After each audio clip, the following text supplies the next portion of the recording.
itu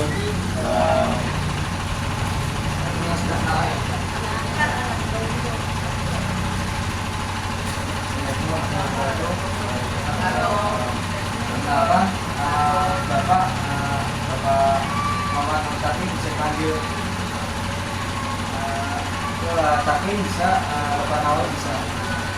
Baik, sebelum memulai materi hari ini saya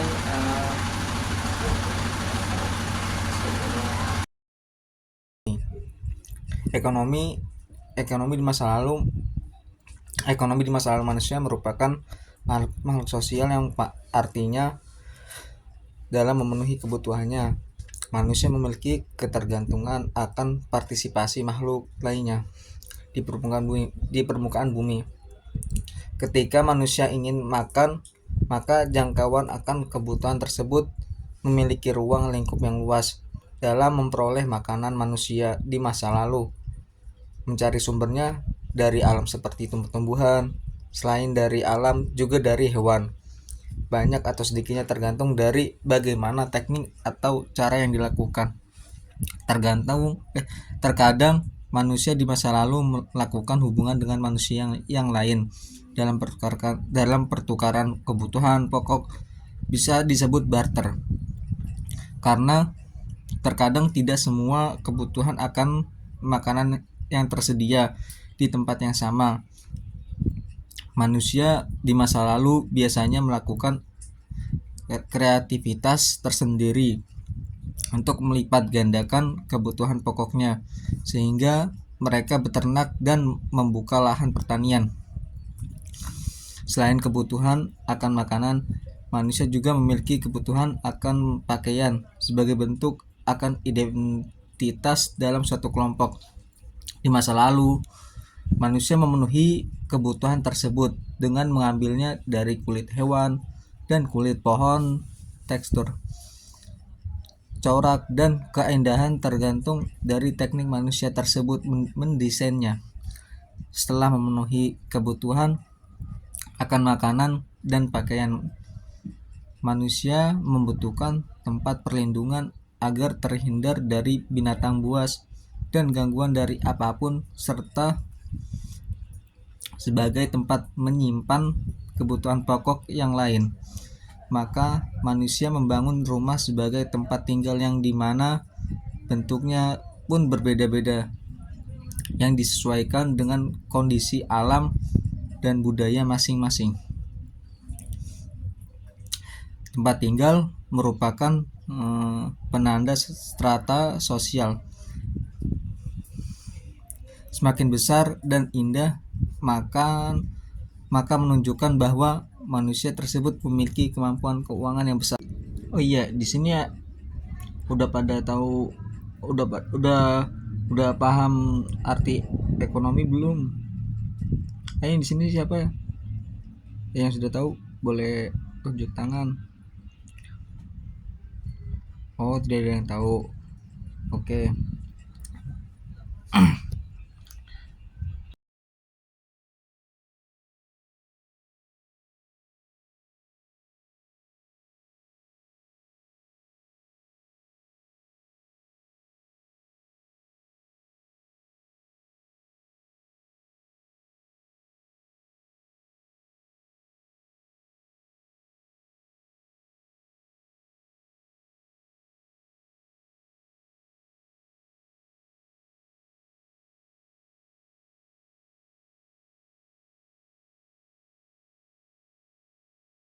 Baik, sini saya akan menjelaskan apa itu ekonomi dan pengertian ekonomi. Ekonomi berasal dari bahasa Yunani yang artinya terdiri dari dua kata, yaitu oikos dan nomos.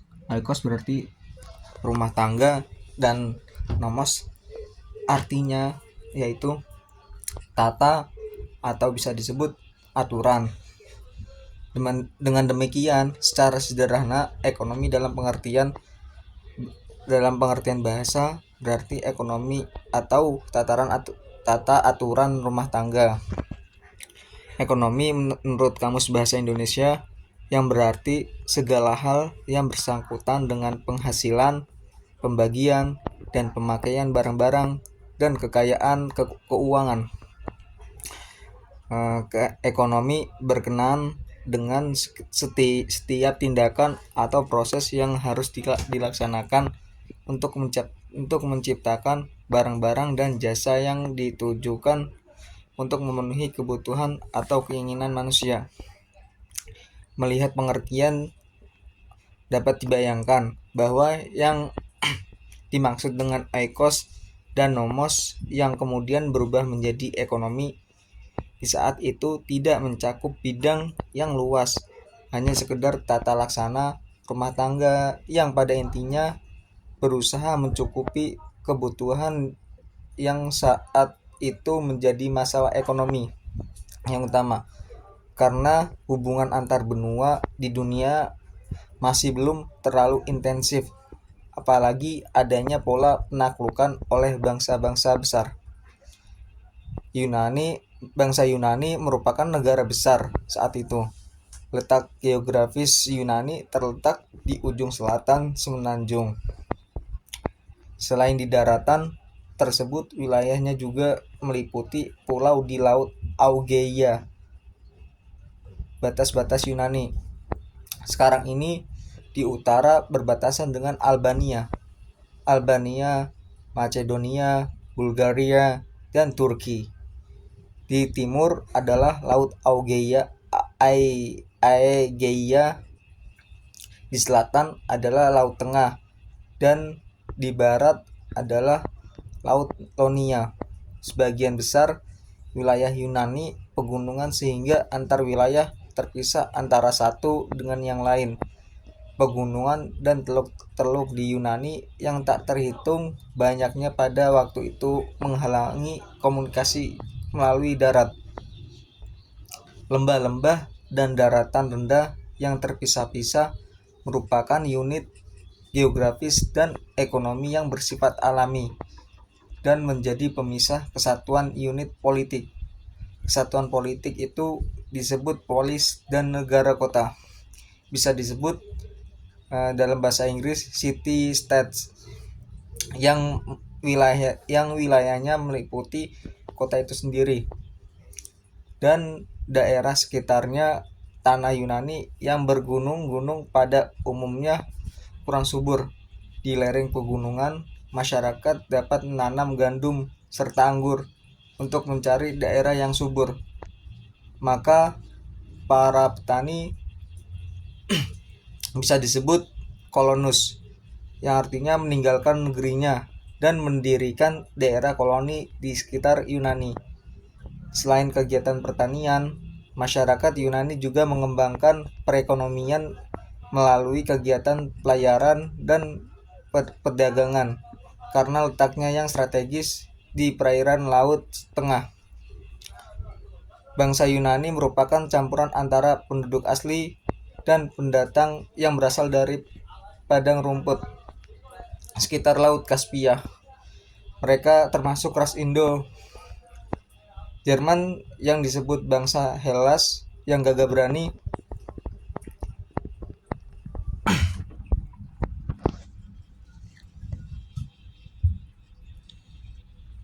Baik, di sini yang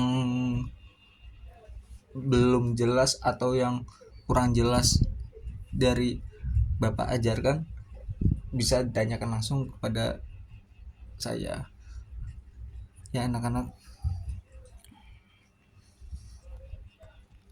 Baik, jika tidak ada yang bertanya, bisa dipelajari terlebih dahulu di materi halaman pertama di buku ekonomi ya anak-anak. Ini Bapak minta saya kasih waktu untuk membaca-baca buku dan menelaah di buku ekonomi selama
A few moments later.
Maaf ya, Bapak telat. Ini tadi semuanya sudah pada membaca apa belum? Baik, kalau sudah membaca, kita pertanyaan aja kali ya. Nih, pertanyaannya kan ada sebuah desa ya. Sebuah desa itu dahulu kala tentram dan nyaman dan tidak ada peristiwa seperti maling, tidak ada. Dan di waktu itu ada sebuah cerita ya, di desa itu tuh terjadinya kemalingan, dan malingnya itu dikejar sama warga. Setelah itu malingnya itu berlari terus hingga malingnya tersebut kepanikan, dan malingnya itu dan warganya itu pun masih terus mencari malingnya itu di mana. Dan tiba-tiba malingnya itu bertemu dengan sebuah anak remaja yang bernama, bisa disebut ya, Andi lah ya. Andi itu bertanya kepada maling tersebut, Andi bertanya, bang, abang mau kemana? Abang mau ngumpet. Malingnya menjawab, abang mau ngumpet deh, abang. Dan adanya tuh masih bertanya, abang kenapa ngumpet? Malingnya menjawab, abang ngumpet karena dikejar warga. Ini kalau adik memberitahu warga, adik saya cubit ya.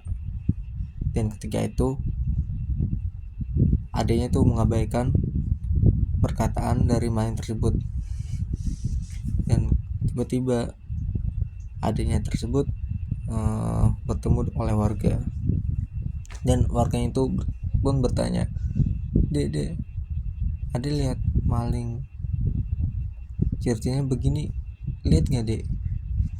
Oh, itu saya tahu tadi ketemu di dekat tong sampah. Nah, pertanyaan bapak, malingnya itu ada di mana? Oh, itu ada di tong sampah. Nah, kamu saya jewer deh. Nah, kamu saya jewer, kamu muridku. Kok saya dijewer, pak? Kan tadi malingnya bilang apa? Ketika kamu berkata jujur, kamu saya akan jubit. Oh iya pak, saya lupa. Nah, itu pertanyaannya. Kenapa saya kasih pertanyaan? Biar para murid ini tidak akan tegang ataupun ngantuk. Tuh. Sudah 10 menit. Ini Bapak akan jelaskan sedikit lagi ya anak-anak. Baik. Saya akan melanjutkan materi yang tadi ya anak-anak.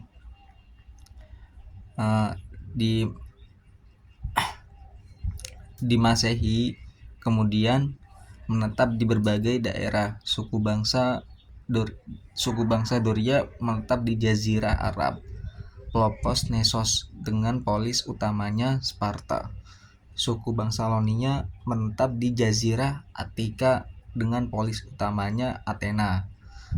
Suku bangsa Aeolia menetap di Yunani Utara dengan polis utamanya di daerah Delphi. Kemudian masyarakat Yunani yang mendiami wilayah beriklim Mediteran yang selalu hangat dan segar memungkinkan bersikap optimis dan berwatak riang. Suasana langit yang terang tanpa banyak awan di daerah Attika atau bisa disebut Athena juga menyebabkan semangat penduduknya tinggi dan kreasinya menonjol. Karena semangat ilmu pengetahuan yang tinggi, Yunani melahirkan filosofi yang handal. Salah satunya adalah Aristoteles.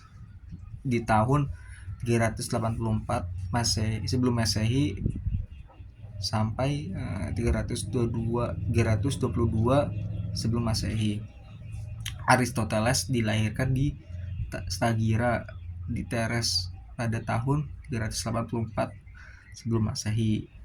Ayahnya mewarisi kedudukan sebagai dokter pribadi Raja Makedonia.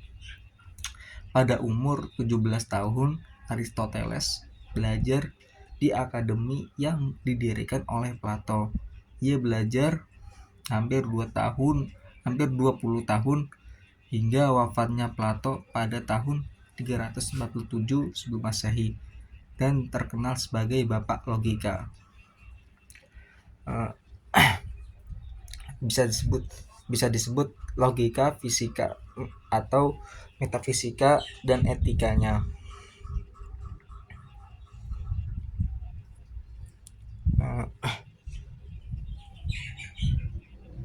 Oh iya, udah untuk materi hari ini cukup sampai sini saja. Ini Bapak akan memberikan tugas dan dikumpulkan untuk pekan kedua, pekan berikutnya maksud Bapak. Dan oh iya, Bapak belum absenan ya?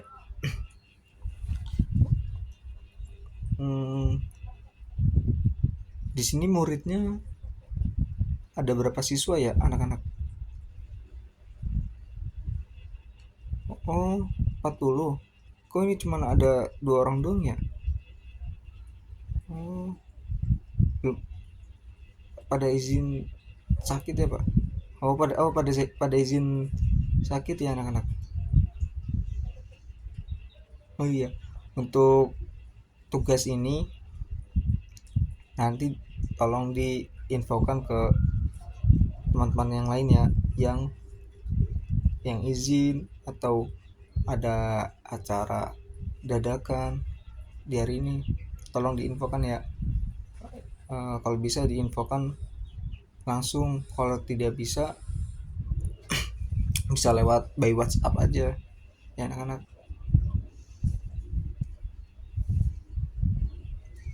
Oh iya, saya kan belum memperkenalkan diri. Baik, nama saya Muhammad Nur Takwim, tinggal di Kramat Jati, Jakarta Timur. Di sini ada yang tahu Kramat Jati enggak, anak-anak? Oh, enggak tahu.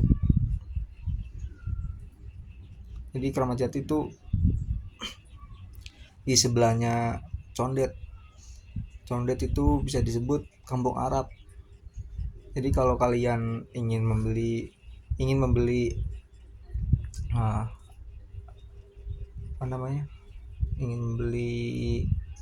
oleh-oleh dari Arab atau dari Mekah, bisa mampir ke Condet. Di situ ada banyak, ada jubah, ada kurma, dan masih banyak yang lain. Tasbih, bisa anak-anak bisa langsung mampir aja ke Condet. Kalau mau mampir ke rumah Bapak juga boleh kok. Dan saya masih belum lulus, bisa disebut ya ini masih tahap di semester 6 anak-anak. Bapak udah punya istri belum? Oh, Bapak belum punya Bapak belum punya istri atau pacar. Oh gitu. Iya, anak-anak. Rencana Bapak?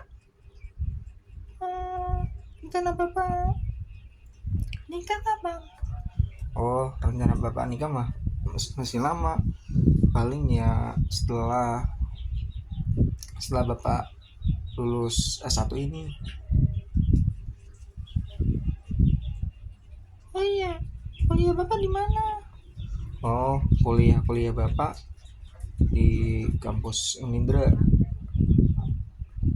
Kalian tahu nggak tidak Unindra itu di mana? Oh, saya tahu. Mindra itu dicondet ya? Ah, kamu pintar sekali.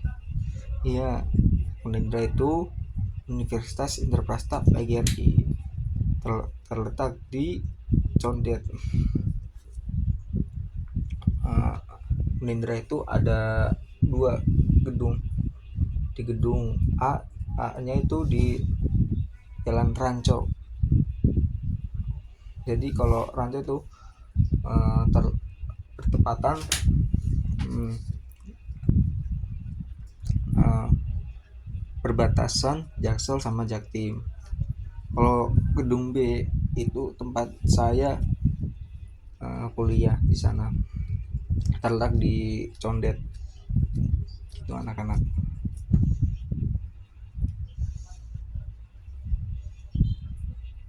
Oke, baik anak-anak.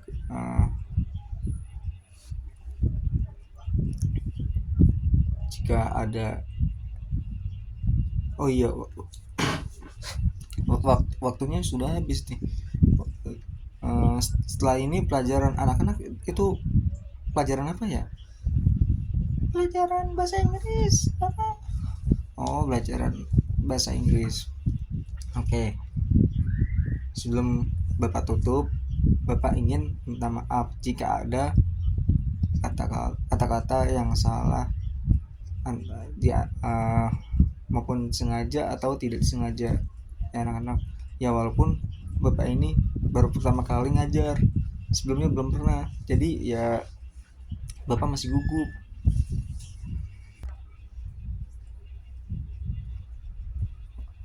Baik, untuk ke depan tolong dipersiapkan ya untuk tugas yang Bapak berikan kepada anak-anak semua di materi halaman 20 ya anak-anak.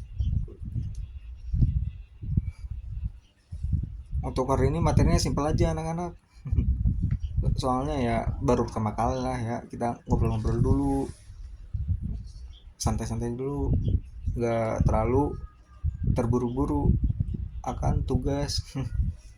Baik, sebelum Bapak tutup, Bapak ingin meminta maaf yang sebesar-besarnya. Bila taufiq wal hidayah. Wassalamualaikum warahmatullahi wabarakatuh. Assalamualaikum. Waalaikumsalam.